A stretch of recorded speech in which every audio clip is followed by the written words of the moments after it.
O Cerrado é o segundo maior domínio brasileiro, cobrindo cerca de um quarto do país. Diferente do que geralmente se pensa, o Cerrado possui alta precipitação, entre 800 e 1.200 milímetros anuais. Porém, as chuvas são restritas ao verão, causando estações muito secas durante o inverno no hemisfério sul, de abril a setembro. As temperaturas anuais variam de 18 a 28 graus.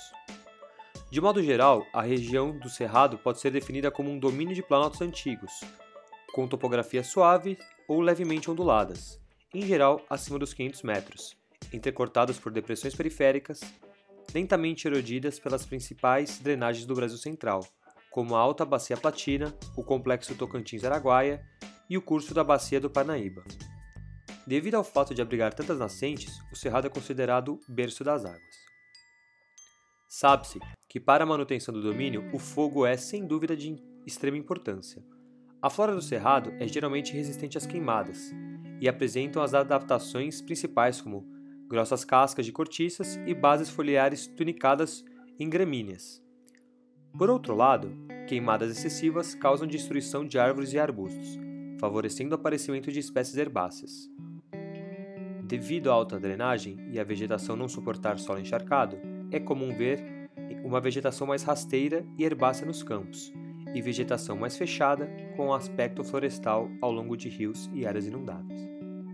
O solo de grande parte do Cerrado é considerado distrófico, ou seja, com fertilidade média a baixa, por ter um pH ácido, pouca disponibilidade de cálcio e magnésio, e alta concentração de alumínio, podendo ser também rico em ferro.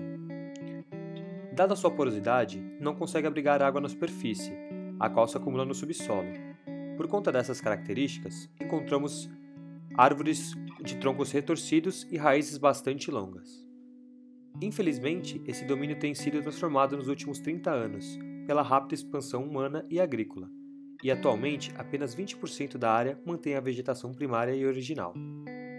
O Cerrado é uma grande preocupação para conservacionistas, porque a taxa de endemismo em algumas regiões pode ser bastante alta. O registro fóssil é muito importante para entendermos o passado. Como comunidades de plantas são extremamente associadas com as condições ambientais, fósseis polínicos ajudam os pesquisadores a fazerem predições e a entender mais sobre a cobertura e o clima do período em estudo. Os registros de pólen do Cerrado são datados de no máximo em torno de 32 mil anos atrás. Neste período, a frequência do pólen arbóreo é alta e o clima pode ser definido como úmido e quente, com provável sazonalidade na precipitação. Há 25 mil anos, houve um decréscimo na taxa de florestas paludosas, baixas frequências de pólen arbóreos e dominância de gramíneas. Uma fase climática particularmente seca e fria foi registrada nos trópicos entre 20 e 18 mil anos atrás, correspondendo à última máxima glacial, detectada pela ausência de registros palinológicos durante esse período. Quando as taxas de sedimentação aumentaram, depois de 18 mil anos atrás, após o início do fim da glaciação, a falta de partículas de carvão e pólen de Mauritia sugere um clima mais frio. Entre 10 mil e 7 mil anos atrás, a paisagem devia ser mais aberta. A falta de registro de Mauritia sugere que florestas paludosas de palmeiras tenham permanecido restritas e as lacunas em sedimentação é frequentemente registrada, atestando um clima sem sazonalidade. Quando a sedimentação recomeçou, depois dos 7 mil anos atrás, a floresta paludosa estava bem estabelecida, e o clima era quente e sazonal. Partículas microscópicas de carvão são abundantes, assim como o aumento de pólen de poácea, importante família na cobertura vegetal do Cerrado. A disposição atual do Cerrado, norte e centro, é a provável consequência de um aumento progressivo da sazonalidade e um concomitante aumento em temperatura. Aumentos locais de vegetação do Cerrado ocorreram devido a mudanças climáticas, quando essas regiões ficaram mais secas ou frias.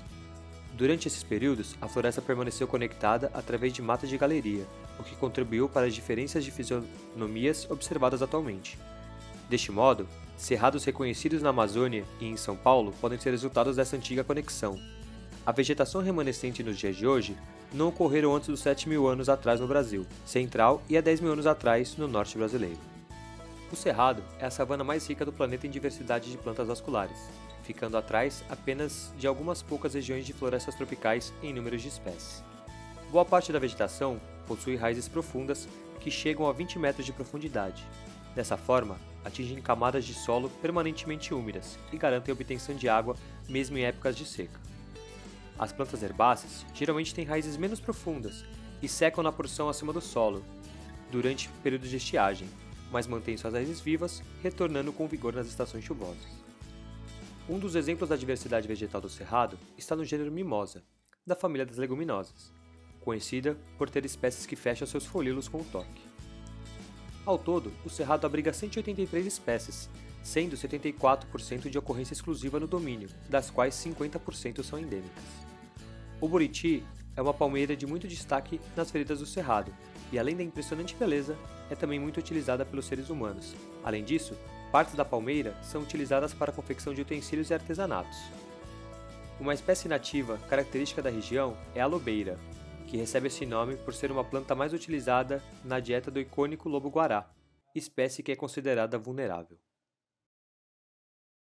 Até pouco tempo, a fauna do Cerrado não era considerada muito rica, porque estudos na região eram escassos.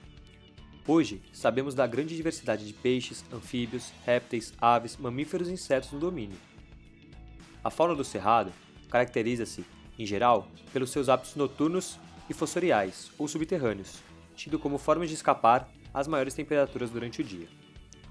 Grande parte das espécies ocorre também em outros domínios, mas existe sim um certo nível de endemicidade na região, principalmente para pequenos roedores e pássaros. Como o Cerrado interconecta diversas regiões, como Mata Atlântica e Amazônia, estudos têm sugerido que a riqueza de espécies, por exemplo de aves no Cerrado, seja fruto de intensos intercâmbios ocorridos no passado, com os biomas florestais vizinhos. Mesmo assim, praticamente metade das espécies registradas no Brasil ocorre no domínio. Um caso comprovado deste intercâmbio é o arapaçu grande, que ocorre tanto no Cerrado quanto na Mata Atlântica, e existe um gradiente na plumagem dos indivíduos ao longo dos dois ambientes. No grupo dos lagartos, há pelo menos 73 espécies presentes no Cerrado, e 45% deles são endêmicos. Para mamíferos, são pelo menos 194 espécies, entre morcegos, pequenos roedores, e dentre os mais conhecidos temos a anta, o lobo-guará, tamanduás e algumas espécies de tatus. As aves do Cerrado possuem diferentes idades. Os autores identificaram um grupo de espécies mais antigos, anterior à transição do Pliocênio-Pleistocênio, ligado às formações campestres e savânicas, e um grupo mais recente, associado com as formações florestais dentro do Cerrado. Consequentemente, esses autores sugerem a existência de pelo menos 3 centros de endemismo para o domínio: a Cadeia do Espinhaço, o Vão do Paraná e o Vale do Araguaia.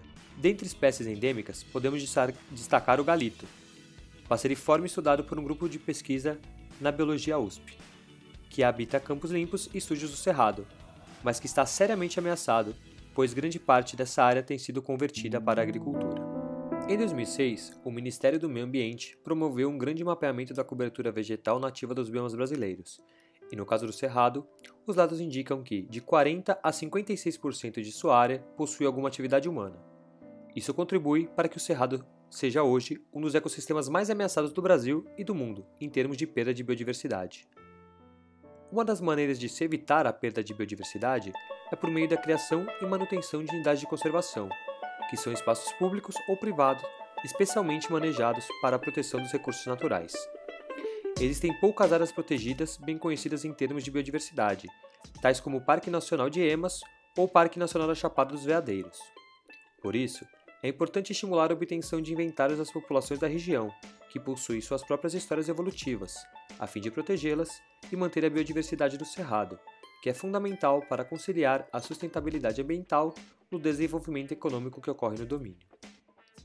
Entre as maiores ameaças de conservação do Cerrado, encontram-se a degradação do ambiente e erosão do solo, introdução de espécies exóticas, a criação de gado, o plantio de soja e a extração de madeira.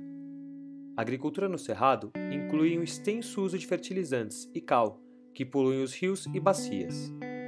Mais da metade dos pastos cultivados já se encontram degradados e não suportam grandes populações de gado. Outro fator importante para a conservação das áreas é o fogo. A presença de fogo no Cerrado é natural e tem um papel importante na conservação e regulação do ambiente. Algumas especialistas defendem seu uso controlado para o manejo de áreas dentro do domínio. Para elas, o fogo acelera o processo de reciclagem dos nutrientes, permitindo que sejam reaproveitados mais rapidamente pelas espécies rasteiras. Assim, diminui-se a quantidade de matéria orgânica acumulada no solo, que serviria como combustível no caso de incêndios acidentais provocados por raios ou práticas agropecuárias. É importante deixar claro que as cientistas sugerem que o uso de fogo, controlado como forma de manejo, seja feita de maneira programada, através de estudos prévios na área e com uma brigada de incêndio bem treinada e equipada para evitar possíveis problemas.